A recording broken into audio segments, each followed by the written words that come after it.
வரங்கள் தரும் மாய கிணறு. ஒரிசா மாநிலத்தில் அப்தல்பூர் என்ற கிராமத்தில் சில வருடங்களுக்கு முன்னால் நடந்த சம்பவம் இது. அப்தல்பூரில் ஊர் எல்லையில் ஒரு கிணறு இருந்தது. அது மக்களால் தெய்வமாக வணங்கப்பட்டு வந்தது. அந்த கிணற்றின் மகத்துவம் யாதென்பதெனில் அது கேட்ட வரத்தை அப்படியே தரும். ஆரம்பத்தில் மக்கள் இதனை பெரிதாக நம்பவில்லை. ஆனால் சிலரது பிரார்த்தனை அப்படியே நடந்தேறியது. இந்த விஷயம் எல்லா பட்டி தொட்டிகளிலும் பரவியது. பிரச்சனை இல்லாத மனிதர்கள் தான் இந்த உலகத்தில் உள்ளனரா என்ன? அனைத்து மக்களும் அந்த கிணற்றை நோக்கி நாள்தோறும் படையெடுக்க தொடங்கினார்கள். தங்கள் தங்கள் எதிர்பார்ப்புகளை வரமாக அந்த கிணற்றிடம் கேட்க அவையெல்லாம் அப்படியே நடந்தேறியது. இந்த விஷயத்தை பக்கத்து கிராமத்தில் வசித்த அஞ்சனா என்ற பெண் கேள்விப்பட்டாள். அவள் கணவர் ஒரு அரசு நிறுவனத்தில் வேலை பார்த்து வந்தார். ஆனால் அவருக்கு பல வருடங்களாக பதவி உயர்வு தடைபட்டு கொண்டே இருந்தது. அதனால் அவரது கணவர் மனம் நொந்தார். இந்த நிலையில்தான் அஞ்சனா வரம் தரும் அந்த மாய கிணறு பற்றி கேள்விப்பட்டு அவ்விடம் நோக்கி பூஜை செய்ய வந்தாள். பூஜையை முடித்துவிட்டு கிணற்றிடம் தனது கணவருக்கு நல்ல சம்பளத்தில் பதவி உயர்வு கிடைக்க வேண்டும் என்று மனம் நெகிழ வேண்டிக் கொண்டாள். பிறகு வீடு திரும்பினாள். 2 மாத காலம் மெல்ல நகர்ந்தது. அஞ்சனா தனது அன்றாட வேலையில் கிணற்றிடம் தான் கேட்ட வரத்தை மறந்தாள். ஒரு நாள் மாலை அஞ்சனாவின் கணவன் பாவேஷ் மிகவும் சந்தோஷத்துடன் வீடு திரும்பினான். தனக்கு பதவி உயர்வு கிடைத்த செய்தியை மனைவி மற்றும் தம்பி விக்ரமிடம் கூறினான். வீட்டில் இருந்த அனைவரும் இந்த விஷயத்தை கேட்டு மகிழ்ந்து பூரித்தார்கள். இந்த சம்பவம் நிகழ்ந்து சில மாதங்கள் நகர்ந்தது. விக்ரம் ஒரு லாட்டரி டிக்கெட்டை வாங்கினான். அதில் பரிசு விழுந்தால் அவன் 50 லட்சத்துக்கு அதிபதி. ஆனால் விக்ரமுக்கே பரிசு விழும் என்ற நம்பிக்கை எல்லாம் இல்லை. வாங்கி பார்ப்போம் என்றுதான் அந்த லாட்டரி டிக்கெட்டை அவன் வாங்கினான். தனது அண்ணி அஞ்சனாவிடம் ஒரு நாள் தான் வாங்கிய அந்த லாட்டரி டிக்கெட்டை பற்றி விக்ரம் பேச்சுவாக்கில் எடுத்து உரைத்தான். அப்போது பேசும்போது விக்ரன் அஞ்சனாவிடம், அண்ணி, பரிசு விழுந்தால் நாம் லட்சாதிபதி, ஒரு வீடு, கார் போன்ற அனைத்தையும் வாங்கிவிடலாம். ஆனால் எங்கே விழப்போகிறது? ஏதாவது அதிசயம் நடந்தால்தான் உண்டு. சாமி வரம் கொடுத்தால் பரிசு கிடைக்கும் என்று சொல்லிவிட்டு போனான். மைத்திரன் விக்ரம் கூறிய வரம் என்ற அந்த வார்த்தை மட்டும் அஞ்சனாவின் காதுகளில் ஒலித்துக் கொண்டே இருந்தது. அப்போதுதான் அவளுக்கு அருகில் இருந்த கிராமத்தில் இருந்த மாயக்கிணற்றின் நினைவு அஞ்சனாவுக்கு வந்தது. உடனே அந்த கிணற்றை நோக்கி ஓடி சென்றாள். அந்த கிணற்றை அடைந்து அதனை வணங்கினாள், பூஜை செய்தாள். மைத்துனர் விக்ரமுக்கு லாட்டரி டிக்கெட்டில் 50 லட்சம் பரிசு விழ வேண்டும் என்று மனம் முருகி வேண்டிக் கொண்டாள். மீண்டும் இன்னொரு அதிசயத்தை எதிர்பார்த்து நம்பிக்கையுடன் வீடு திரும்பினாள் அஞ்சனா. நாட்கள் மெல்ல மெல்ல நகர ஒரு நாள் மைத்துனன் விக்ரம் சந்தோஷத்துடன் அஞ்சனாவிடம் ஓடி வந்து, அண்ணி, சந்தோஷமான விஷயம், நாம லட்சாதிபதி ஆகிவிட்டோம். நாம் வாங்கிய லாட்டரி டிக்கெட்டுக்கு 50 லட்சம் பரிசு விழுந்து விட்டது என்றான். அப்போது அவர்கள் அனைவரும் சந்தோஷத்துடன் துள்ளி குதித்தார்கள். அன்றைய நாள் முதலாக அந்த கிணற்றை அஞ்சனா வரம் தரும் கற்பக மரமாக பார்த்தாள். ஆனால் அவளுக்கு தெரியாது அந்த கிணறுதான் அவளது உயிருக்கு யமனாக போகிறது என்று. மீண்டும் மீண்டும் சென்று அந்த குறிப்பிட்ட கிராமத்தில் இருந்த கிணற்றை பூஜை செய்து வந்தாள் அஞ்சனா. அப்படி இருக்கும்போது ஒரு நாள் இரவு அவளது வீட்டில் சமைத்து கொண்டிருந்த சமயம் அவள் பின்னால் யாரோ நிற்பது போன்ற ஒரு உணர்வை பெற்றாள் அவள். ஆனால் அவள் திரும்பி பார்த்த போது அங்கு யாரும் இல்லை. எல்லாம் மனப்பிரமை என்று நினைத்தபடி தனது வேலையை தொடங்கினாள். அன்று மாலை இனிமையாக பொழுது சாய்ந்தது. அனைவரும் உறங்கச் சென்றனர். அஞ்சனா படுக்கையில் உறங்கிக் கொண்டு இருக்க அவள் உணர்வில் அவளை ஒரு உருவம் அழைத்து கொண்டு அந்த கிணற்றை நோக்கி போனது. அப்பொழுது அந்த கிணற்றில் விழுந்து அவள் முழுகுவதாக ஒரு உணர்வை பெற்றாள். அப்போது உண்மையிலேயே அவளுக்கு மூச்சு திணறல் ஏற்பட்டது. படுக்கையில் இருந்த அஞ்சனா கத்த முயற்சி செய்தாள். ஆனால் அவள் தேகம் தண்ணீருக்குள் சென்று விட்டதால் அவளால் எதுவும் செய்ய முடியவில்லை. அந்த போராட்டத்தில் அஞ்சனா தனது கால்களை வேகமாக உதறினாள். அவள் படுத்திருந்த கட்டில் வேகமாக அசைந்தது. அவள் அருகில் படுத்திருந்த அவளது கணவன் பாவேஷ் கண் விழித்த அஞ்சனாவின் நிலையை கண்டு திடுக்கிட்டான். அவளை எழுப்பினான். ஆனால் அவள் எழும்பவில்லை. அவள் இரு கன்னங்களிலும் ஓங்கி ஓங்கி தட்டிய பிறகுதான் மெல்ல சுயநினைவு பெற்றாள். அஞ்சனா நடந்த விவரங்கள் என அனைத்தையும் கணவனிடம் கூறினாள் அவள். அப்போதுதான் அஞ்சனா தன்னைத்தானே கவனித்தாள். அவள் உடலில் இருந்த ஆடைகள் அனைத்தும் நனைந்து இருந்தது. தான் கிணற்றில் உண்மையிலேயே மூழ்கிவிட்டோமா, இல்லை நடந்தது அனைத்தும் தனது கற்பனையா என்று. கற்பனை என்றால் ஆடைகள் நனைந்தது எப்படி என்ற கேள்வியை அவள் தனக்குத்தானே கேட்டுக்கொண்டாள். அதிக குழப்பத்தில் இருந்தாள் அவள். அப்போது பாவேஷ் அவளுக்கு ஆறுதல் அளித்து, நீ இரவு நேரத்தில் எப்போதும் போல குளித்து விட்டு சரியாக துடைத்துக் கொள்ளாமல் வந்து படுத்திருப்பாய். அதனால் உறக்கத்துக்கும் விழிப்புக்கும் இடையில் இருந்த உனக்கு கனவு வந்து இருக்கும் என்று ஆறுதல் சொன்னான். ஆனால் அஞ்சனா இந்த சம்பவத்துக்கு பிறகு பிரம்மை பிடித்தவள் போல எப்போதும் காணப்பட்டாள். அஞ்சனாவின் கணவர் பாவேஷ் வேலை விஷயமாக வெளியூர் செல்ல வேண்டிய நிர்பந்தம். வருவதற்கு ஒரு வாரத்திற்கு மேல் ஆகும் என்று கூறி சென்றான். வீட்டில் அஞ்சனாவும் அவளது மைத்துனன் விக்ரமும் தான் இருந்தனர். விக்ரமும் அலுவலகம் சென்று விட்டான். அஞ்சனா தனிமையில் வீட்டில் இருந்தாள்.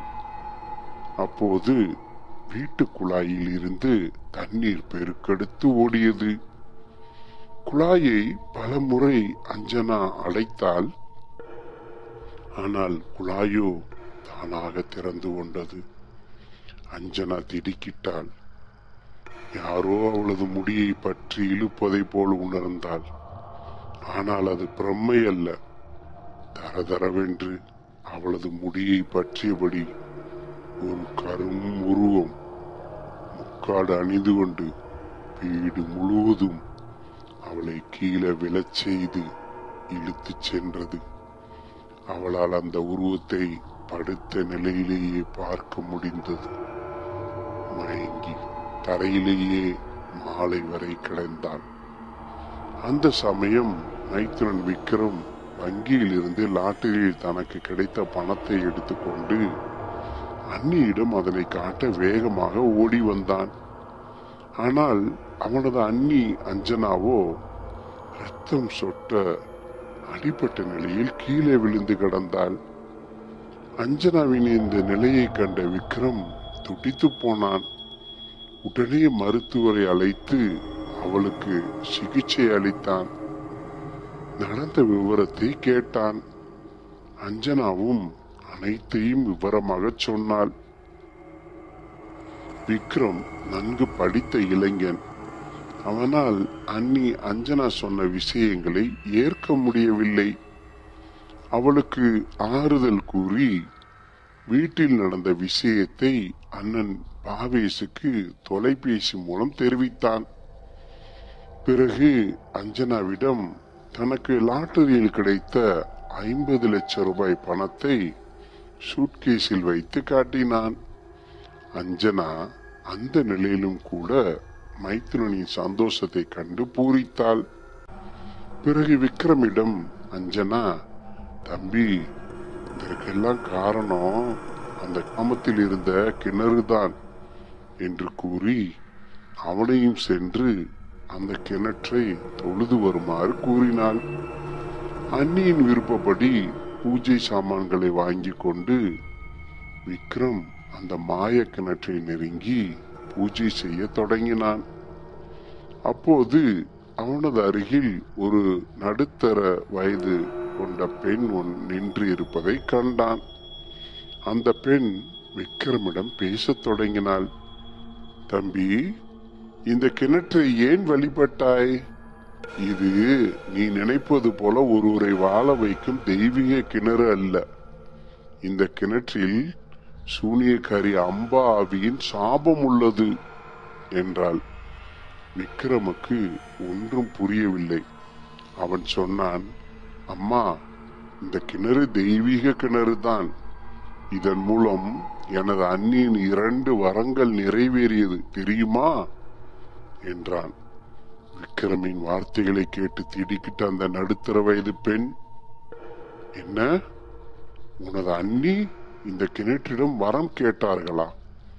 அதுவும் 2 வரங்கள் நிறைவேறிவிட்டதா? இனி உனது அண்ணியை யாராலும் காப்பாற்ற இயலாது. அவர்கள் மரணத்தின் பாதையில் சென்று கொண்டிருக்கிறார்கள் என்றாள். அது கேட்டு விக்ரம் திடுக்கிட்டு மேற்கண்ட விஷயத்தை சொன்ன அந்த பெண்ணிடம் முழு விவரத்தையும் கேட்டான்.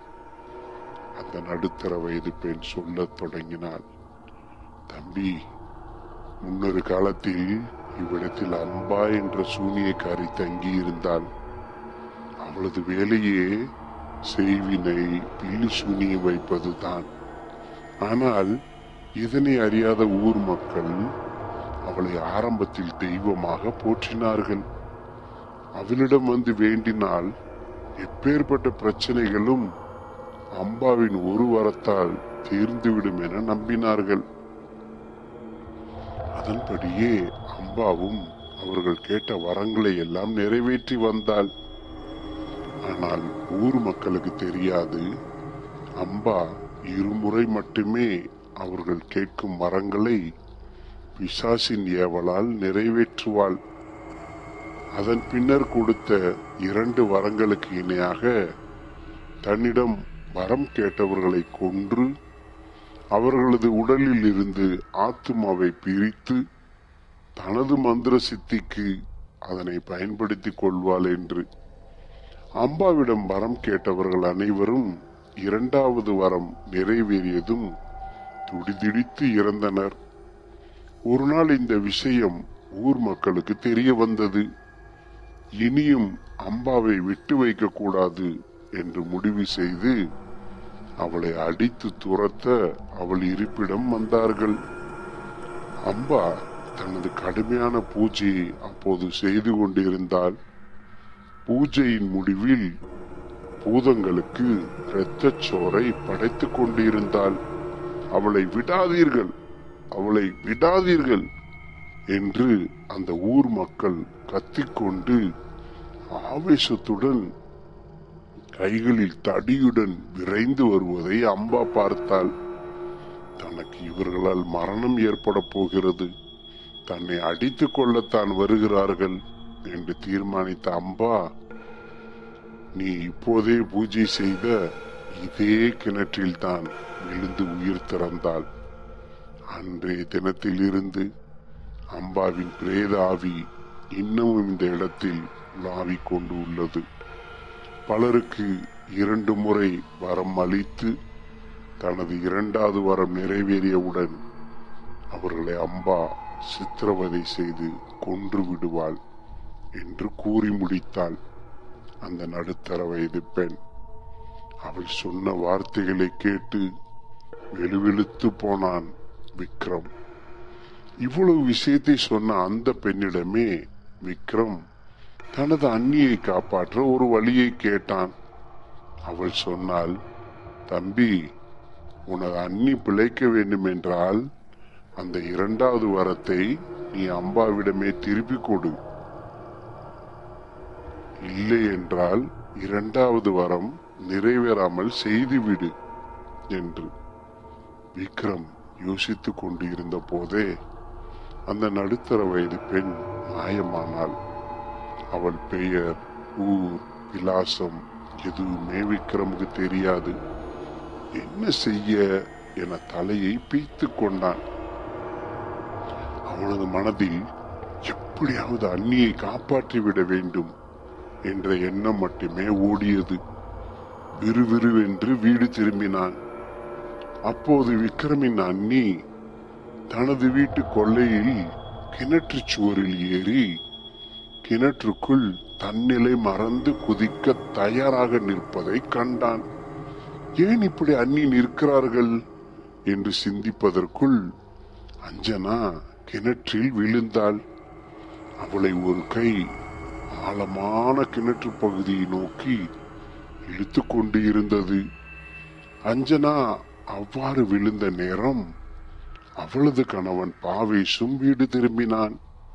தம்பி மூலம் தனது மனைவி ஆபத்தில் இருப்பதை அறிந்து அவனும் மனைவியை காப்பாற்றும் நோக்கில் கிணற்றில் பாய்ந்தான். அண்ணன் அண்ணி இருவருமே கிணற்றில் விழுந்ததை பார்த்த விக்ரமுக்கு என்ன செய்வது என்றே தெரியவில்லை. அப்போதுதான் அந்த பெண் சொன்னது நினைவுக்கு வந்தது. அம்பாவின் 2வது வரம் நிறைவேறக்கூடாது. அதற்கு என்ன செய்யலாம் என்று சிந்தித்தவன் ஓடிச் சென்று தனக்கு கிடைத்த 50 லட்சம் ரூபாய் பணத்தை எடுத்தான். மனதை தேற்றிக்கொண்டு, அம்பா, நீ கொடுத்த இந்த பணம் என்னும் வரம் எனக்கு தேவையில்லை. இப்போதே நான் இதனை எரித்து விடுகிறேன் என்று கூறி அந்த பணத்தை முழுவதுமாக அடுப்பில் வைத்து பற்ற வைத்தான். அவ்வளவுதான். கிணற்றுக்குள் அஞ்சனாவை இழுத்துச் சென்று மேலும் மேலும் மூழ்கடித்துக் கொண்டு இருந்த அந்த கை நகர்ந்து சென்றது. அஞ்சனா அவளது கணவன் பாவேஷின் கண்களுக்கு தட்டுப்பட்டாள். பாவேஷ் பத்திரமாக அவளை காப்பாற்றி அழைத்து வந்தான். ஒரு பெரும் மரண வாசல் வரை சென்று அஞ்சனா திரும்பினாள். இந்த கதையிலிருந்து நாம் தெரிந்து கொள்வது, பிரதிபலன் பார்க்காமல் இந்த உலகத்தில் நமக்கு உதவி செய்பவர் அந்த கடவுள் மட்டுமே. அதை விடுத்து ஆவிகள், பேய்கள் இவைகளிடம் சென்று நாம் வரம் கேட்டு தியானித்தால் நமக்கு தீமை மட்டும்தான் மிஞ்சும். இது பற்றி மனு தத்துவ நிபுணர்கள் சொல்லுவது, அஞ்சனா முரண்மூளை கோளாறு என்ற மனச்சிதைவினால் பாதிக்கப்பட்டு இருக்கலாம். இந்த வகை நோயாளிகள் உண்மை நிலையை உணர முடியாமல் மற்றவர்களுக்கு முரணாக உலகை காண்பார்கள். மறுச்சி, பொய் நம்பிக்கை, அடம், மாய காட்சிகளை இவர்கள் உருவாக்கி கொள்வார்கள். இல்லாதவற்றை பார்ப்பார்கள், கேட்பார்கள், வாசனையை நுகர்வார்கள், ருசிப்பார்கள், உணர்வார்கள். வாழ்க்கை சூழ்நிலையின் பரிணாமத்தை ஒன்று குறைத்து நோக்கி சோர்ந்து போவார்கள் அல்லது பெருக்கி பார்த்து வீண் பெருமிதம் கொள்வார்கள். தொடர்ந்து இது போன்ற சம்பவங்களையும் கதைகளையும் கேட்பதற்கு நம் தமிழ் நம்பர் 1 ஸ்டோரிஸ் சேனலை சப்ஸ்கிரைப் செய்ய மறக்காதீர்கள் நண்பர்களே. வணக்கம்.